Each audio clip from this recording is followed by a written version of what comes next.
자, 오늘 본문 말씀을 가지고 이방인이라는 제목으로 함께 말씀을 나누겠습니다. 오늘 말씀은 매우 어려운 것 같으면서도요, 사실은 핵심 메시지는 아주 간단합니다. 그리고 정말 중요한 메시지를 담고 있습니다. 오늘 말씀은 에베소서 중에서 가장 핵심이 되는 본문이거든요. 이 본문을 간단하게 정리하면 이렇습니다. 하나님이 오래전부터 숨겨놓으신 비밀이 하나 있었습니다. 그런데 그걸 어느 날 드러내셨다는 거예요. 그리고 그 비밀을 교회를 통해 널리 알리게 하셨다는 겁니다. 근데 과연 그 비밀이 뭘까? 오늘 본문 6절에 그 비밀의 내용이 나오는데요, 우리 함께 보도록 하죠. 이해를 돕기 위해 오늘은 쉬운 말 성경을 가져왔습니다. 정확하게 아주 잘 해석되어 있는 구절이거든요. 우리 같이 읽겠습니다. 시작. 하나님께서 알려주신 그 비밀은 이것입니다. 곧 이방인들도 복음을 통하여 그리스도 예수 안에서 이스라엘 사람들과 함께 유업을 받을 상속자가 되고, 또 그들과 함께 한 몸을 이루어 그들과 함께 하나님의 약속에 참여할 수 있다는 것입니다. 아멘. 제가 이 구절을 읽고 나서요, 이렇게 생각했어요. 이방인들도 복음을 통해 그리스도 안에서 구원받을 수 있게 하신 것. 이스라엘 사람들뿐만 아니라 세상의 모든 이방인들도 그리스도 안에 있으면 구원받을 수 있게 하셨다. 이게 하나님이 감추어 놓으셨던 비밀이구나, 그렇게 생각하고 있었는데요, 성령님이 뒤통수를 한 대 팍 하고 때리시는 것 같았습니다. 이런 마음을 주시는 것입니다. 네가 이방인이야. 멍하게 한참을 있었습니다. 그렇지. 여기에 나오는 이방인은 에베소 지역에 살던 사람만 말씀하시는 게 아니지. 사실은 나도 이방인이구나. 하나님이 이 비밀을 꽁꽁 숨겨 놓으셨다가 이방인인 나를 위해 활짝 열어주셨구나, 그렇게 생각하니까요, 이 비밀이 어마어마한 무게로 느껴지기 시작했습니다.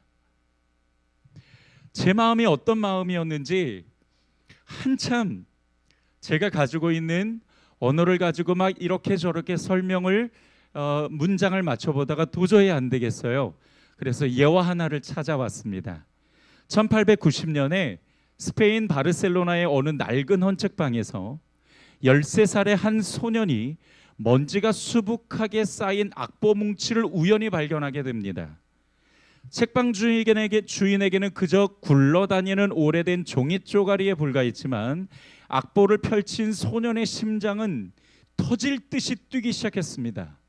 왜냐하면 그것은 무려 200년 동안 세상에 사라졌던 바흐의 무반주 첼로 조곡이었기 때문이었습니다.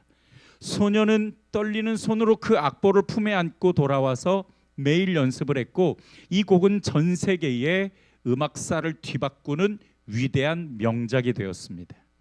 이 소년이 바로 첼로의 거장 파블로 카잘스입니다.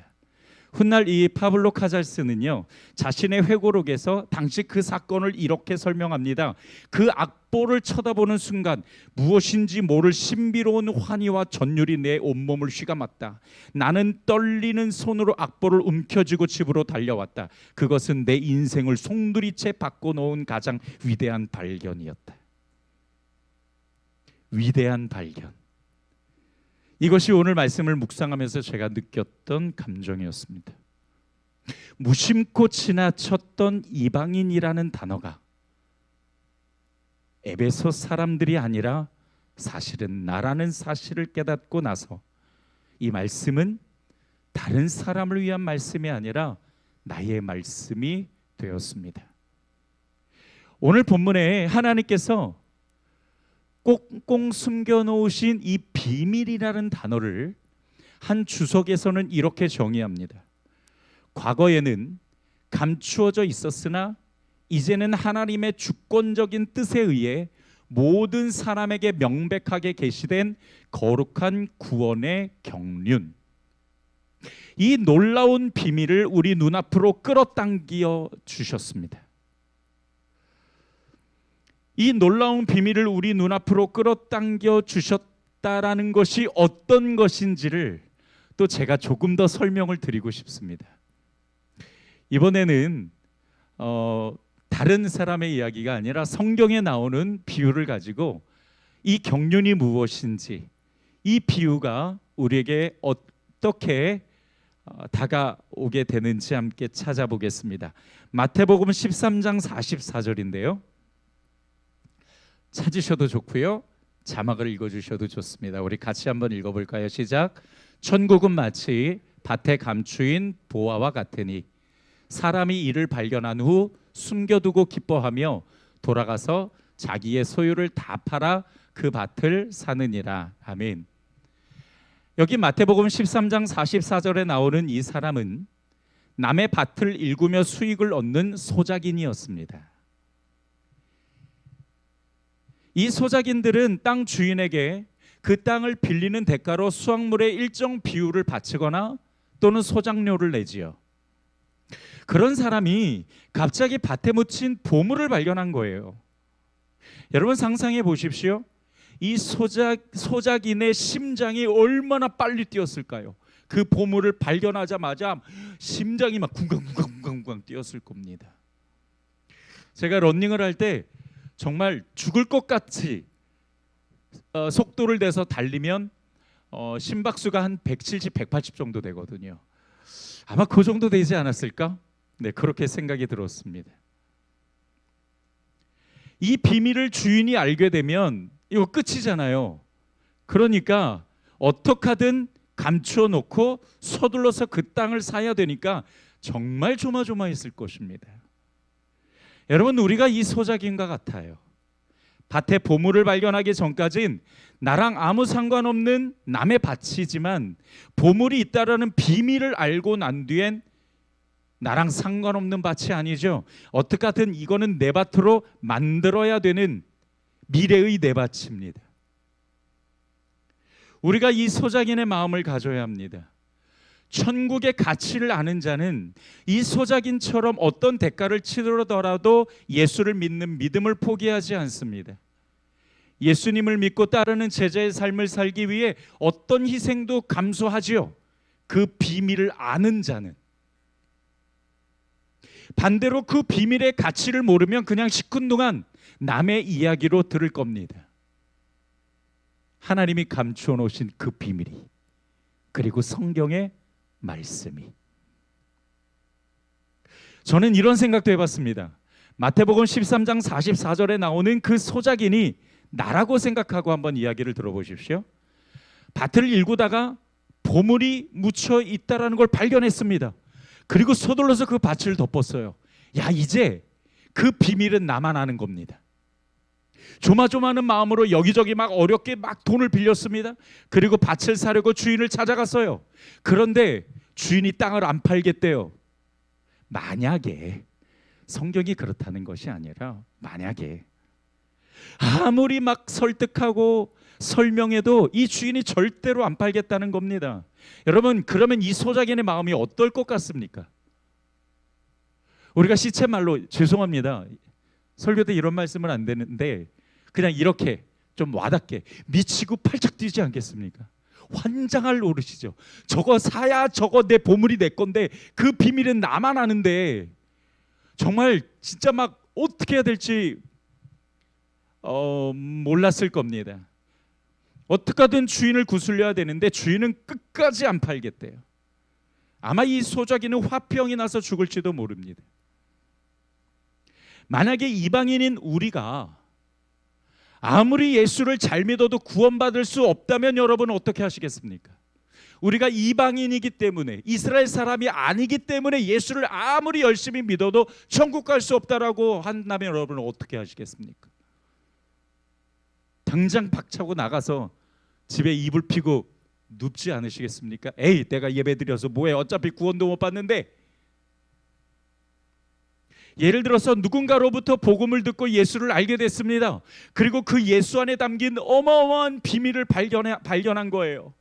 그 안에 보니까 영생도 있어요, 하나님 나라도 있어요, 소망도 있어요, 구원도 있어요. 정말 훌륭한 은혜도 있습니다. 와, 능력도 있네요. 성령께서 주신 은사도 어마어마합니다. 미래도 있고요, 복도 있고요, 성공도 있고요, 건강도 있고요, 평강도 있고요, 행복도 있고요. 그 외에 하나님께서 준비해 놓으신 완전한 영적 복이 그 예수 그리스도 안에 잔뜩 있는 걸 내가 발견한 거예요.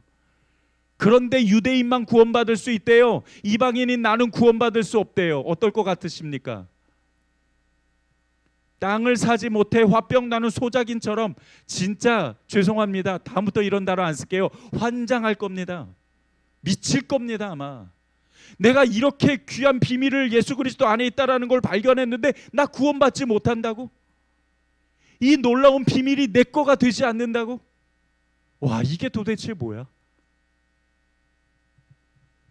그런데 하나님께서 숨겨놓으신 비밀은 뭐냐면, 그 이방인인 우리를 이스라엘 사람들과 똑같이 공동 상속자로 삼으셨다라는 거예요. 야, 여기서는 아멘이 저절로 나와야 되는데 다시 한번 리플레이 하겠습니다.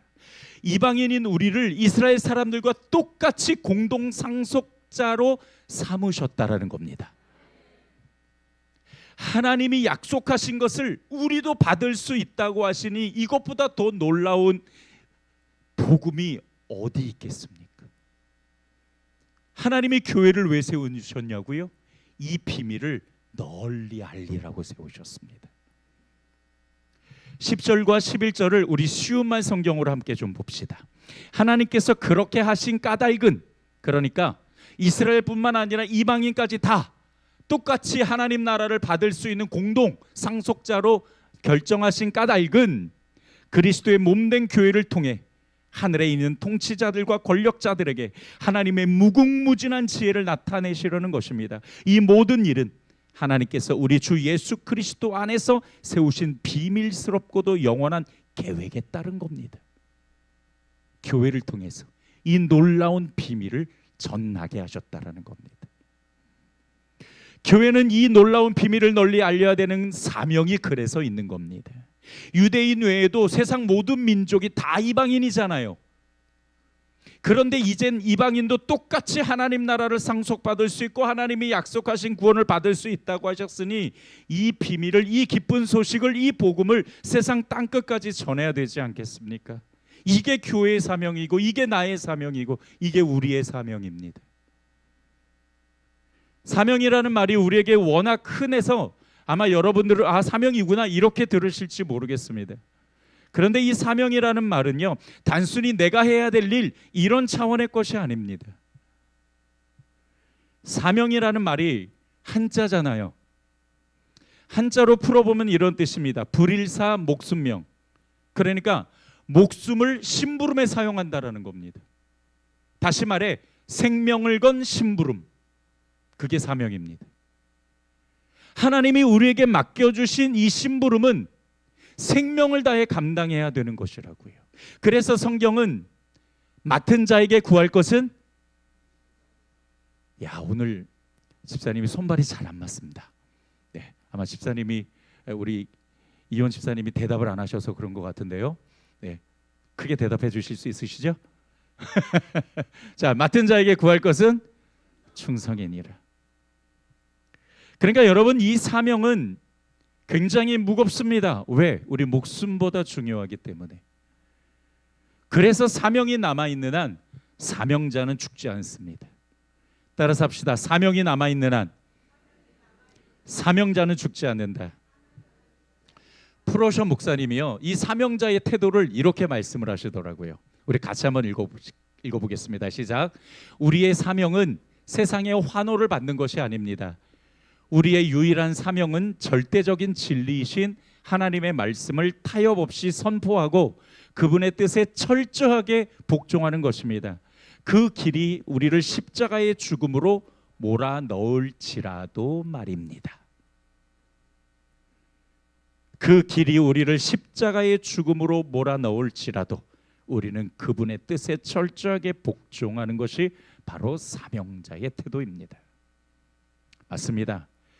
교회가 받은 사명은 타협할 수 없습니다. 철저하게 복종하며 따라가야 될 십자가의 길이죠. 이것을 가볍게 여기지 말아야 될 이유입니다. 자, 여러분, 지금 우리 삶을 한번 돌아봅시다. 오늘 말씀처럼 이방인임에도 불구하고 내게 주신 이 놀라운 은혜와 비밀을 마음 깊이 내가 새기고 감사하며 살아가고 있는가? 내가 그렇게 살아가고 있는가? 그 은혜가 내 인생을 덮고 있는가? 내가 그 이유 때문에 살아가고 있는가? 그리고 마지막으로, 그렇다면 나에게, 그리고 우리 교회에 주신 이 사명을 우리가 어떻게 감당하면 좋을까요? 하나님께서 감춰 놓으신 비밀을 빡 하고 풀어 놓으시고, 이 놀라운 비밀을 교회를 통해, 나를 통해, 우리를 통해 전하게 하셨으니 이제 우리가 이거를 어떻게 감당해야 될까? 오늘 본문에 나오는 사도 바울의 고백에서 이 영적 원리를 찾아보겠습니다. 첫 번째, 우리는 복음을 섬기는 일꾼입니다. 우리 같이 함께 읽겠습니다. 시작. 우리는 복음을 섬기는 일꾼입니다. 한 번 더 합시다. 자기 이름을 넣어서. 제 이름 부르지 마세요. 여러분의 이름 부르시고 시작. 은기는 복음을 섬기는 일꾼입니다. 이거 갖고 안 될 것 같아. 한 번 더 합시다. 우리 옆에 계신 분에게, 옆에 계신 이름 좀 불러주세요. 수아는 복음을 섬기는 일꾼입니다. 이렇게. 여러분, 이럴 때 이름 한번 불러보지. 언제 불러보겠습니까? 자, 시작. 수아는 복음을 섬기는 일꾼입니다. 너 은기라고 했어. 잘했어. 자, 오늘 본문 7절을 한번 보겠습니다. 이 복음을 위하여 그의 능력이 역사하시는 대로 내게 주신 하나님의 은혜의 선물을 따라 내가 일꾼이 되었노라. 사도 바울은 자신이 복음의 일꾼이라고 말합니다. 여기서 일꾼이란 어떤 뜻이냐면 식탁에서 시중 드는 사람이에요. 정확하게 말하면 손님들에게 음식을 나르는 하인인데, 지금으로 말하면 홀서빙하는 웨이터입니다. 송은기 웨이터, 이렇게. 그래서 바울은 이런 전제를 하나 달아놓죠. 그의 능력이 역사하시는 대로. 그러니까 이 말은 자기는 복음이라는 음식을 이방인들에게 나르는 웨이터지, 자기는 이 복음을 만든 사람이 아니라는 겁니다. 손님이 음식을 맛있게 먹고 칭찬하면 그건 주방장의 몫이지 웨이터의 몫이 아니잖아요. 복음으로 영혼이 구원받았으면 그 귀한 은혜는, 그 귀한 영광은 예수님이 받는 거지 우리가 받는 게 아니라는 겁니다. 자, 그러니까 바울 자신은 그저 복음의 일꾼이라고 자신을 표현하면서 예수님의 능력이 역사하시는 대로 그냥 일하는 것뿐이지 거기에는 자신의 주권과 주장과 권한은 하나도 없다라는 거예요. 다시 말해, 우리 일꾼은 겸손해야 한다는 거예요. 나의 몫은 1도 없습니다. 우리는 그냥 복음을 이렇게 받아다가 다른 사람에게 이렇게 전해주면 되는 거예요. 웨이터의 역할만 하면 되는 겁니다. 우리는 복음을 만들어낼 수 없습니다. 우리는 그저 완성된 복음을 나르는 것뿐이죠. 그러니까 바울이 말한 그의 능력이 역사하시는 대로 라는 이 말은 우리는 그저 심부름꾼에 불과한 사람입니다 라는 뜻입니다. 맞습니다. 우리는 복음을 나르는 심부름꾼입니다. 그런데 반대로 한번 생각해 봅시다. 만약 웨이터가 손님이 너무 부담스럽게 생겨가지고 난 저 사람한테 음식 갖다 주는 거 너무 힘든데 안 갖다 주면 어떻게 될까요? 자기가 손님 대하는 게 너무 불편하다고 해서 나 오늘 기분이 너무 나빠. 나 오늘 웨이터인데 나 오늘 너무 기분이 나빠. 나 오늘 내 남편 때문에 성질 났어. 나 오늘 내 아내 때문에 승질 났어. 쟤 때문에 승질 났어. 그래갖고 손님에게 음식을 나눠주지 않으면 어떻게 됩니까? 예? 파이어. 잘리죠. 그건 있을 수 없는 일이에요. 우리 교회에 주신 복음의 사명, 나에게 주신 이 복음을 나르는 사명은 하지 않을 수 없는 일입니다. 우리는 일꾼이니까요. 예수님은 우리에게 음식을 잘 만드는 창의성을 준 것이 아닙니다. 그저 잘 전달하는 충성을 바랄 뿐입니다. 맡은 자에게 구할 것은 우리가 뭘 맡았어요? 복음. 그 복음을 나르는 일을 맡았으니 그 맡은 자가 가져야 될 태도는 충성입니다. 복음이 훼손되지 않도록 그 복음의 김이 모락모락 날 때 얼른 전달할 수 있게 부지런히 전달하는 게 우리의 사명입니다. 그래서 우린 충성해야 되는데요. 여러분, 세상에서 말하는 충성과 성경에서 말하는 충성은 다릅니다. 세상에서 말하는 충성은 맹목적 복종이나 뛰어난 성과를 내서 조직에 기여하는 것을 이야기해요. 그러나 성경에서 말하는 충성은 두 가지 이미지를 그리셔야 됩니다. 첫 번째로 견고하게 서 있는 기둥, 그게 충성입니다. 그러니까 이 견고하게 서 있는 기둥은 흔들리지 않죠. 지붕을 묵묵히 떠받치고 있습니다. 이 단어는 또 성경에서 어떻게 표현하냐면 마치 곤히 자는 아이를 굳게 안고 있는 어머니의 팔과 같다라고 이야기를 합니다. 그럴 일은 없겠죠. 아우 무거워. 이럴 사람은 없죠. 그러니까 그 아이가 일어날 때까지 이 아이를 꼭 붙잡고 있는 손이 바로 충성입니다. 두 번째 이미지는 믿고 맡길 수 있는 성실한 사람. 마치 충성스러운 종에게 주인의 재산을 모두 맡기고 떠나는 것처럼 주인의 재산을 맡았으니까 이제 우리는 거기에서 이윤을 남겨야 되지 않겠습니까? 예수님은 우리를 믿고 복음을 맡기셨어요. 그 복음으로 이윤을 남기라고. 자, 그러니까 이제 우리가 영혼을 구원하기 위해 온 힘을 다해야 합니다. 왜? 복음의 이윤을 남겨야 되니까. 다시 한번 강조하지만 우리에게 주신 일꾼이라는 정체성은 실력을 인정받아서 받은 게 아닙니다. 우리는 앞으로 인정받아야 해서 주신 겁니다. 내게 맡겨주신 복음으로 반드시 영혼을 구원하는 그 이윤을 남기라고 우리에게 맡겨주신 이 복음. 충성스러운 사람이 되어서 하나님 나라를 확장할 수 있는 성도들이 되기를 주님의 이름으로 축복합니다. 두 번째, 우리는 은혜를 받은 자들입니다. 자, 오늘 본문 8절을 한번 보겠습니다. 모든 성도 중에 지극히 작은 자보다 더 작은 나에게 이 은혜를 주신 것은 측량할 수 없는 그리스도의 풍성함을 이방인에게 전하게 하시고. 여러분, 우리가 교회에서 봉사하고 헌신하고 또 우리가 복음을 전하고 태신자를 찾는 이 모든 게 내가 하나님을 위해 뭔가 해드리는 게 아닙니다. 그게 아니라 내가 받은 은혜에 감사해서 순종하는 것이지요. 이 두 개는 비슷한 것 같지만 매우 큰 차이가 있습니다. 동기의 차이가 있고 목적의 차이가 있지요. 받은 은혜에 감사해서 순종하는 것과 내가 선심 쓰듯 뭔가 해드린다라는 이 마음은 차이가 큽니다.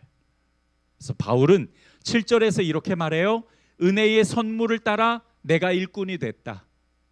그 다음에 8절에서는 지극히 작은 자보다 더 작은 나에게 이 은혜를 주셨다. 여러분, 우리가 일꾼이 된 건 일을 잘해서가 아닙니다. 그냥 선물로 주신 겁니다. 사실 나는 왜 하나님이 나를 복음의 일꾼으로 부르셨는지 몰라요. 내가 자격으로 받았으면 그 이유를 알겠죠. 근데 은혜로 주셨으니까 모르겠습니다. 왜 여러분을 복음의 일꾼으로 삼으셨는지 도저히 모르겠어요. 잘생겨서? 모르겠습니다. 그래서 더 놀랍습니다. 바울이 은혜를 강조하는 이유는 뭘까요? 반대로 생각해 봅시다. 만약에 내가 복음의 일꾼으로 부르심을 받았는데 여기서 은혜가 딱 빠져버리잖아요. 그러면 그때부터 뭐가 드러나냐? 내 의의가 드러나기 시작합니다. 나 자격으로 받았지. 나 하나님께서 멋지다고 주신 거야. 요거 내가 잘할 수 있거든. 요거 내가 받은 거거든. 그래서 난 정말 훌륭한 사람이야. 겸손이 빠져버리면은요, 그때부터 내 의의가 드러납니다. 그러면서 하나님이 영광 받으셔야 될 자리를 내가 가로채죠. 내가 하나님이 되어버리는 큰 죄를 범하게 됩니다. 봉사를 합니다. 그 봉사는 하나님께서 내게 맡겨주신 겁니다. 근데 자격이 있어서가 아니라 뭘 잘해서가 아니라 말주변이 있어서 사람들과 친근해서 아니면은 돈이 좀 있어서. 그게 아니라 왜 맡겨주셨는지도 모르는데 그냥 맡겨주셨습니다. 그래서 은혜입니다. 근데 그 은혜를 모르면 마치 내가 굉장히 능력자인 것처럼 착각하고 봉사를 하게 돼요. 내가 굉장히 잘난 사람처럼 착각을 하고 헌신을 합니다. 그리고 그거를 사람들이 알아주기를 원하죠. 안 알아주면 삐지고, 안 알아주면 섭섭해하고. 아니에요, 여러분. 우리는 그럴 자격도 없습니다. 이것 때문에 하나님은 자격을 보거나 능력을 보거나 탁월한 사람을 부르시지 않습니다. 오히려 약하고 아무것도 아닌 사람을 부르시죠. 그래야 성령이 역사하시는 대로 쫓아갈 수 있고, 그래야 하나님이 영광 받으시니까. 결론을 짓자면 우리가 예수님께 일꾼으로 부름을 받았다라는 건 약하고 아무것도 아니기 때문입니다. 여러분, 그 은혜를 우리가 지켜야 돼요. 그 겸손을 지켜야 우리가 은혜를 깨달을 수 있고 내가 일꾼으로서 하나님 앞에 인정받을 수 있게 됩니다. 은혜가 빠져버리면 그때부터는 내가 하나님이 되어버리니까요. 자신의 위치를 놓쳐버립니다. 일꾼이 오히려 주인의 자리에 올라가게 됩니다. 하나님의 계획에서 벗어나고 오히려 죄를 짓는 사람이 되고 말아요. 이 사명 때문에, 하나님이 내게 맡겨주신 이 귀한 봉사 때문에 내가 오히려 죄를 더 짓고 오히려 하나님의 영광을 가린다고요. 안 하는 게 낫죠. 여러분, 내가 있는 이 자리, 우리가 있는 이 자리는 은혜의 자리라는 걸 기억하면서 겸손한 일꾼이 되기를 주님의 이름으로 축복합니다. 마지막 세 번째로 우리는 비밀을 밝혀야 될 의무가 있습니다. 자, 오늘 적용해서 가장 중요한 부분인데요. 우리 8절과 9절을 우리 같이 한번 좀 읽어보겠습니다. 시작. 모든 성도 중에 지극히 작은 자보다 더 작은 나에게 이 은혜를 주신 것은 측량할 수 없는 그리스도의 풍성함을 이방인에게 전하게 하시고 영원부터 만물을 창조하신 하나님 속에 감추어졌던 비밀의 경륜이 어떠한 것을 드러내게 하십니다. 하나님 속에 감추어졌던 어떤 것을 드러내게 하려고 우리를 복음의 일꾼으로 삼으셨대요. 자, 그러면 우리가 드러내야 될 것이 무엇입니까? 우리가 드러내야 될 것이 6절에 나와 있습니다. 자, 일단 6절에 나와 있는데 우리 단어부터 좀 풀어볼게요. 자, 6절을 한번 좀 띄워주실까요? 여기 6절에 보게 되면은요, 우리 같이 한번 읽어보겠습니다. 시작. 이는 이방인들이 복음으로 말미암아 그리스도 예수 안에서 함께 상속자가 되고 함께 지체가 되고 함께 약속에 참여하는 자가 됨이라. 네, 이것이 바로 우리에게 하나님께서 드러내신 비밀인데요. 자, 일단 우리가 그 경륜이라는 단어를 좀 짚고 넘어가겠습니다. 근데 그 아래의 구절을 보면 경륜이라는 단어가 나오거든요. 이 경륜이라는 말은요, 계획이라는 뜻입니다. 그리고 그 계획이 바로 6절에 나온 거예요. 이방인을 유대인과 똑같이 대하셔서 하나님 나라를 주시고 구원의 약속을 받게 하신 것, 이게 바로 계획입니다. 자, 그런데요, 이런 이야기를 불신자들에게 하면은 이해하고 감동으로 받을까요? 원래 우리가 이방인인데 하나님께서 이스라엘 백성들과 똑같이 하나님을 상속할 수 있도록 구원의 은혜를 우리에게 주셨대 라고 이야기하면 이해가 될까? 근데 아무리 생각해도 어려울 것 같아요. 이방인이라는 단어도 생소하지만 내가 왜 이방인이야? 라고 이야기할 것 같은 거예요.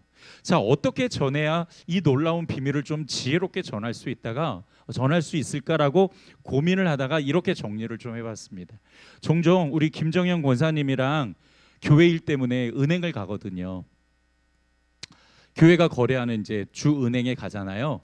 그러면은 번호표 뽑고 줄 서지 않습니다. 바로 어디로 가느냐? VIP 방으로 갑니다. 그런데 여러분, 이게 생각보다 기분이 꽤 좋습니다. 다른 사람들은 번호표 뽑고 앉아서 막 지루하게 기다리고 있는데 그 사이를 딱 지나가고 나는 저 VIP 룸으로 쓱 들어가죠. 들어가기 전에 한번 쓱 훑어보고 갑니다. 난 여기로 갑니다. 이렇게 대접받는 기분이죠. 뭐가 좀 된 것 같은, 아무것도 아닌데 사실은. 내가 거래하는 것도 아니고 교회가 거래하는 건데 내가 대표라는 이유로 그냥 가서 사인을 해야 되거든요. 여러분, 제가 사인 안 하면요 아무것도 안 돼요. 여러분이 저의 그 사인을 소중하게 생각하셔야 됩니다. 아무튼 우리가 살면서 가장 속상하고 비참할 때가 언제냐면 당신은 자격이 안 됩니다. 여기에 올 수 없습니다라는 이야기를 들으며 거절당할 때, 그때 너무 속상하고 자존심 상하죠. 세상은 자격 있는 사람만 대접해 줍니다. 자기네들이 세운 기준에 맞지 않으면 돌아가라 합니다. 그런데 하나님 나라는 그렇지 않아요. 하나님이요, 이 유대인 전용을 해체해 버리시고 누구나 예수만 믿으면 들어올 수 있는 VIP 룸을요 깨끗하게 만들어 가지고 활짝 열어 놓으신 겁니다. 그러니까 하나님 나라는 자격 없음이 유일한 자격입니다. 스스로 자격이 있다고 생각하는 사람에게는 그 VIP 룸을 닫아 버리시지만 자격이 없다라고 생각하는 사람에게는 그 문을 열어 주시는 게 하나님 나라예요. 교회는 자격 있는 사람이 오는 곳이 아닙니다. 자격 없는 사람이 오는 곳이에요. 우리도 그런 사람이고요. 그러니 잘난 척할 필요 없습니다. 있는 척할 필요 없습니다. 선한 사람인 척할 필요 없습니다. 능력 있는 척할 필요 없습니다. 오히려 그런 거는 방해만 될 뿐입니다. 어차피 우리는 자격 없음, 이것이 유일한 자격이니까 우리 스스로 자격 없음, 나는 자격 없는 인간이야, 그래서 나는 하나님 나라에 들어갈 수 있어 라는 겸손의 자세를 가지고 우리가 하나님 앞에 나아갈 때에 비로소 우리에게 준비하신 그 놀라운 하나님 나라와 구원의 은총이 우리 가운데 있는 줄 믿으시기 바랍니다. 우리가 드러내야 될 비밀이 바로 이겁니다. 하나님 나라는 자격 없는 사람만 믿음으로 들어갈 수 있는 곳이니 여러분, 우리 같이 교회 갑시다. 말씀을 정리하겠습니다. 따라서 합시다. 내가 이방인입니다. 하나님이 감춰 놓으셨던 비밀을 우리에게 열어주시고 자격 없는 우리를 하나님 나라에 들어갈 수 있게 하셨습니다. 무자격이 자격입니다. 그러므로 내가 받은 구원과 하나님 나라를 감사하며 여러분 그 은혜를 잊지 마시고 이 비밀을 전해야 되는 분명한 사명이 우리에게 있다라는 것, 내가 복음의 일꾼이라는 것을 잊지 마시고 우리 교회가 또 우리 귀한 성도들이 이 사명을 잘 감당해서 훗날 하나님 앞에 섰을 때에 야 수아야, 너 참 잘했다, 내가 칭찬할게, 너는 내 나라에 충분히 들어올 사람이야, 여러분 이렇게 인정받을 수 있기를 주님의 이름으로 축복합니다. 기도하겠습니다. 좋으신 아버지 하나님, 맞습니다. 내가 이방인입니다. 그런데 자격 없는 나를 부르셔서 하나님 나라를 상속받게 하시고 그 구원을 받게 하시고 그리스도 안에 있는 어마어마한 놀라운 은혜와 그 비밀을 깨닫게 하시니 이제 주님, 우리가 받은 이 귀한 은혜를 은혜로 깨달아 하나님 앞에 겸손하게 영광 올려드리며 나아가는 성도들이 되게 하여 주시옵소서. 감사드리고 예수님의 이름으로 축복하오며 기도드렸습니다. 아멘.